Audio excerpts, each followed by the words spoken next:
അച്ഛൻ എന്തെങ്കിലും കണ്ട് പേടിച്ചായിരുന്നോ? കണ്ടിട്ടല്ല, കേട്ടിട്ടാ. എന്ത് കേട്ടിട്ട്? എനിക്ക് തോന്നുന്നു അച്ഛൻ ശരിക്കും വട്ടാണെന്നാ. മോളെ, ലോകത്തൊരാളും വട്ടനായി ജനിക്കുന്നില്ല. സാഹചര്യമാണ് അയാളെ വട്ടനാക്കുന്നത്.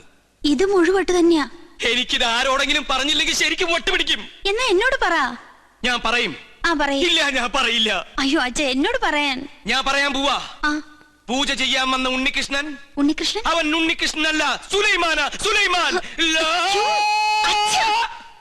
നീ എന്താ ഞെട്ടാത്തെ? ഞാൻ എന്തിനാ ഞെട്ടണേ? എനിക്കിത് നേരത്തെ അറിയായിരുന്നു. എന്നോട് പഠിക്കണ ആളല്ലേ. എന്റെ അമ്മ, എന്നിട്ട് എന്താ നേരത്തെ നീ ഇത് പറയാതിരുന്നത്?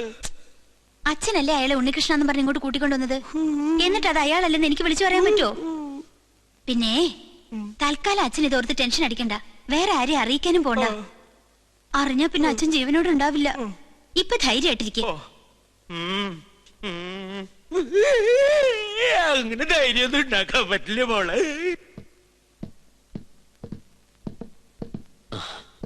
ഞാൻ കാരണം വിഷമയല്ലേ? അച്ഛൻ അറിയുന്നു വിചാരിച്ചതല്ല. ഇത്തിരി നേരത്തായി പോയോന്നൊരു സംശയം.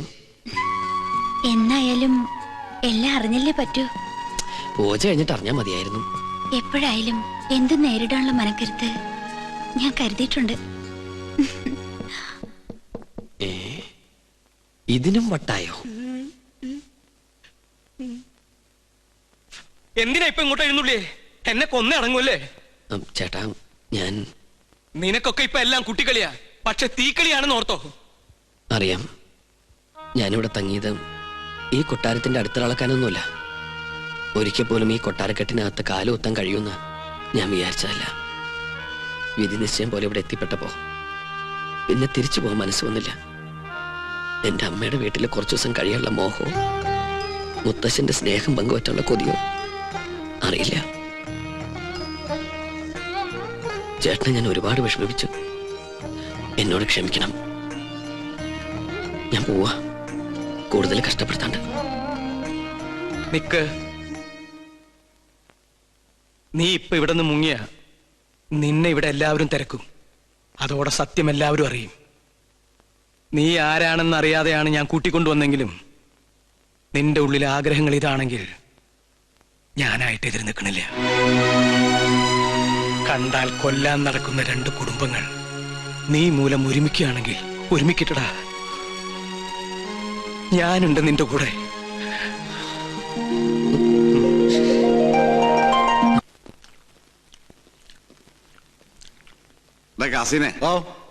രഹസ്യങ്ങൾ ചോർത്താൻ വേണ്ടി നമ്മുടെ സുലൈമാൻ എന്തൊക്കെ ത്യാഗം ചെയ്യുന്നത്. ഇവിടുത്തെ പോലെ കോഴി ബിരിയാണിയും ചിക്കൻ ഫ്രൈ അവിടെ കിട്ടുമോ? ശരിയാ. ആ വർമ്മന്മാരുടെ ഇടയിൽ കിടന്ന് പുല്ലും വൈക്കോലും തിന്ന് ഒരുമാതിരി മുരുങ്ങാക്കൊരു പരുവത്തിലായി. സുലൈമാനെ ഇങ്ങോട്ട് വിളിച്ചാലോ? വേണ്ട വേണ്ട വേണ്ട. അവനിവിടെ കയറി വന്നാ കൊട്ടാരത്തിനോട് സംശയിക്കും. ചെല്ലിമേ, കോഴി വരിച്ചിരിപ്പില്ലേ, അത് കുറെ പൊതിഞ്ഞെടുത്ത് സൂത്രത്തിൽ അവനൂടെ കൊടുക്ക്. അല്ലാതെ ബുദ്ധി എന്താ?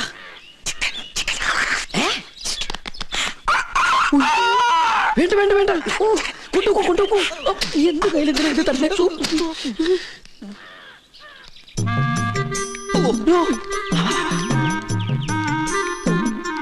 എന്താ ഈ ബുദ്ധി?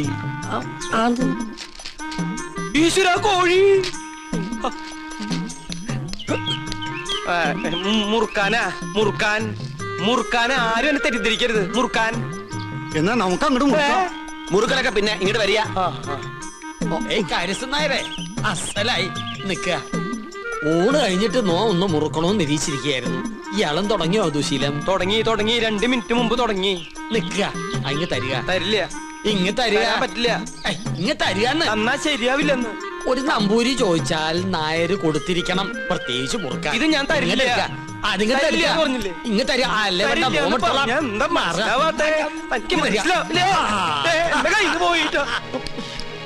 ചേട്ടാ, ചേട്ടൻ എന്തിനാ പൊതി എടുക്കാൻ പോയത്? ആ പരശുതമ്പുരി ആ പൊതി കൊണ്ട് എങ്ങോട്ട് പോയി?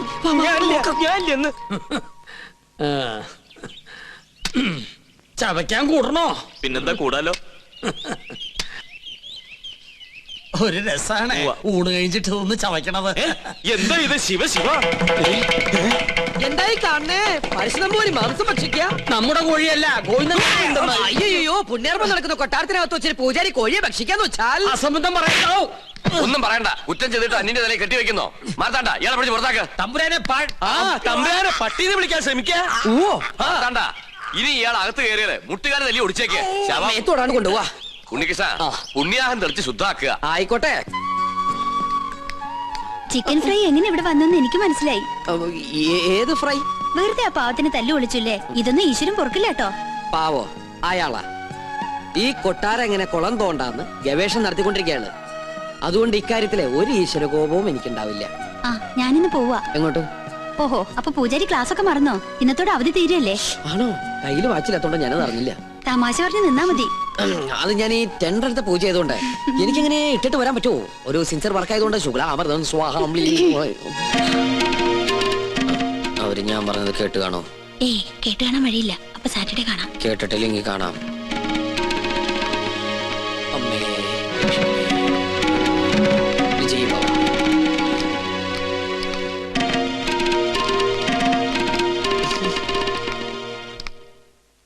എന്താ ഉണ്ണികൃഷ്ണനായിട്ട് സംസാരിച്ചത്? ഏയ്, ഒന്നുമില്ല. ഗോപികയെ കുറിച്ച് പറയായിരുന്നു. എന്നെ കുറിച്ചോ? എന്തു പറഞ്ഞു?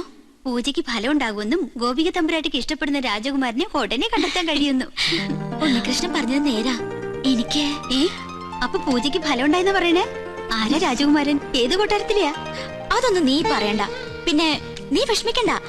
എന്റെ വിവാഹം കഴിഞ്ഞാലുടൻ നിന്നെ ആരെങ്കിലും ഏൽപ്പിക്കുന്ന അച്ഛൻ പറഞ്ഞത്. അങ്ങനെ ആരെങ്കിലും കേട്ടാനൊന്നും എന്നെ കിട്ടില്ല.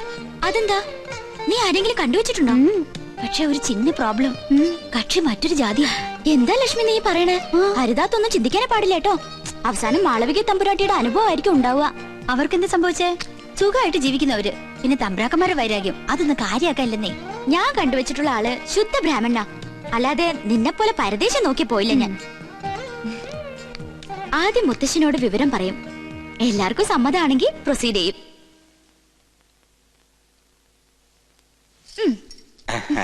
എന്തോ ഒരു കാര്യസാധ്യത്തിന് വേണ്ടിയുള്ള പുറപ്പാടാണെന്ന് മനസ്സിലായി.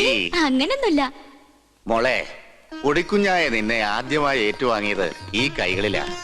നീ ചിരിച്ചാലും കരഞ്ഞാലും മുഖം വീർപ്പിച്ചിരുന്നാലും അതെന്തിനൊക്കെയാണെന്ന് എനിക്കറിയാം. അമ്മ ഇല്ലാത്ത കുട്ടിയല്ലേ ഞാൻ. ആ, എന്ത് കാര്യം ഉണ്ടെങ്കിലും ഞാൻ മുത്തശ്ശനോടല്ലേ പറയാറ്. ഞാനൊരു കാര്യം പറഞ്ഞ മുത്തശ്ശൻ വഴക്കു പറയോ? ഇല്ല. ഉറപ്പാണല്ലോ. ആ, വളച്ചൊടിച്ചു മുത്തച്ഛനെ ബോറടിപ്പിക്കാതെ കാര്യം പറ. എന്റെ വിവാഹം തടസ്സങ്ങളൊന്നും കൂടാതെ നടക്കാനല്ലേ മുത്തശ്ശ ഈ യാഗവും പൂജയൊക്കെ? ആ, അത് നിനക്കറിയാവുന്നല്ലേ.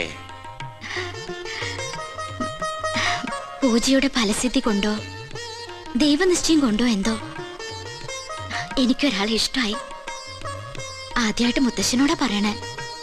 ഞാൻ ഇഷ്ടപ്പെട്ട ആളോട് പോലും ഇക്കാര്യം പറഞ്ഞിട്ടില്ല. കാരണം പഴയ ചരിത്രം ഇനി ഈ കൊട്ടാരത്തിൽ ആവർത്തിക്കരുത്. ഇവിടുത്തെ ഒരു പെൺകുട്ടി പ്രേമിച്ചിനി ഒളിച്ചോടൊന്നും കരുതണ്ട. ഈ ഗോപികയ്ക്കൊരു മംഗല്യം ഉണ്ടെങ്കിൽ അത് മുത്തശ്ശന്റെ അനുഗ്രഹത്തോടും ആശീർവാദത്തോടും കൂടി മാത്രമായിരിക്കും. ആളെ ഇതുവരെ മോള് പറഞ്ഞില്ല. ഉണ്ണികൃഷ്ണൻ നമ്പൂതിരി.